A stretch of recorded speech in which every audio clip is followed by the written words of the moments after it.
Clay, how you feeling, mate? You're an Eagle. Yeah, still on top of the world. You sort of only really started feeling real today when I sort of come into the club and got to train with the boys. So yeah, it's really starting to sink in now. Your dad, obviously an Eagle as well. What did he sort of say to you after the draft, and how did you guys discuss that sort of area? No, not too much. He was just pretty emotional. He was really proud, which was good to see, but he didn't have too much to say. He just wanted me to have fun and just told me to crack in and listen to my coaches pretty much. So that's all he really had to say. I guess you didn't join in with the main group today. You're a bit of on the side with Yowie and that. Is that just being eased into it after your injury, or? Yeah, pretty much, just to make sure I pull up all good, which I did. So I did a bit of conditioning and the back felt fine, and then a bit of agility and a few drills with other rehab boys, and felt really good out there. So just stepping stones at the moment, but hopefully can work back into the main group really soon. Do you have like a time frame on that roughly? Not really, no. It's not a major concern, the back at the moment. It's just sort of precautionary, just making sure I'm not getting slammed straight into it and pulling up sore. So at the moment it's looking really good, but no real time frame at the moment. What did you do to your back, and when did you do it?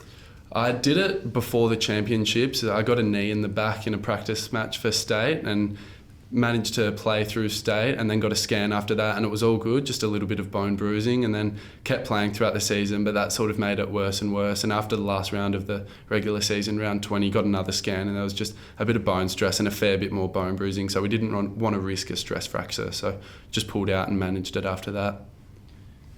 How much interest had West Coast shown in you, Clay? Yeah, they'd shown a decent amount. Spoke to them about 2 or 3 times throughout the year, and while I was actually away on holiday with my mates, they came over and had a meeting with my parents back at home down south. So I knew there was a little bit of interest, but until your name really gets called out, you sort of don't have an idea of where you're going to go really.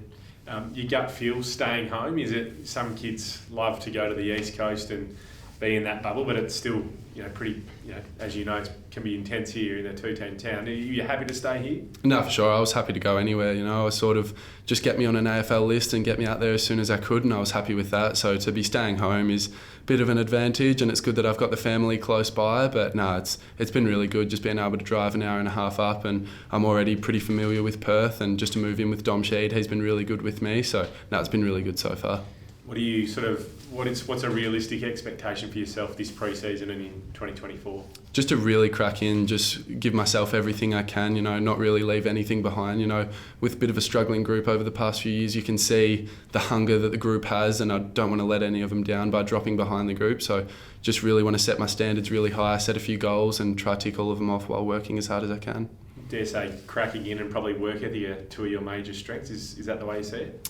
Yeah, I think I want to crack into my strengths, but also find some other strengths that potentially haven't been there over time. You have all these resources available now and may as well make the use of them as most of you can. So yeah, definitely want to keep playing to my strengths, but also open the basket a little bit, find a few more as well. I'd really enjoy that. What do you want to add to the kit bag there?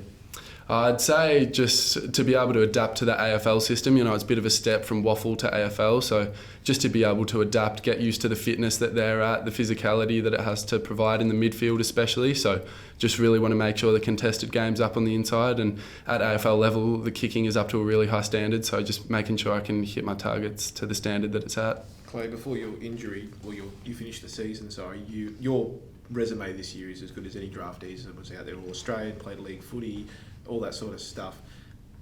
No, nothing to sneeze at where you landed in the draft, but does that sort of drive you that you weren't in the conversation for the first round to show that you are good enough to be with that group? Yeah, for sure. One of my main goals was to be in the first round, although that it is just a number, and now me and all the boys that have landed here are at the exact same position now. No one's really better than anyone else. We're all training the exact same and trying to strive for the same goal to play AFL footy. But yeah, it was definitely a goal to be gone in the first round, but as this sort of season kept going on, then the injury came up, you sort of started sliding back a little bit more. So it drives me a little bit, but I'd say I already have that drive. So no matter where I went, there was always going to be the same amount of drive by myself. And I saw when you got drafted, Harley Reed actually shared it and was pretty excited. How's your relationship with Harley? How'd that sort of develop? It pretty much just developed from when we versed each other over in WA. We were on each other pretty much the whole game, and there wasn't really any bad banter between us. It was all pretty much just regular conversation, so got on really well and kept in touch ever since that game. And when he went pick one on the first night, he messaged me sort of saying like he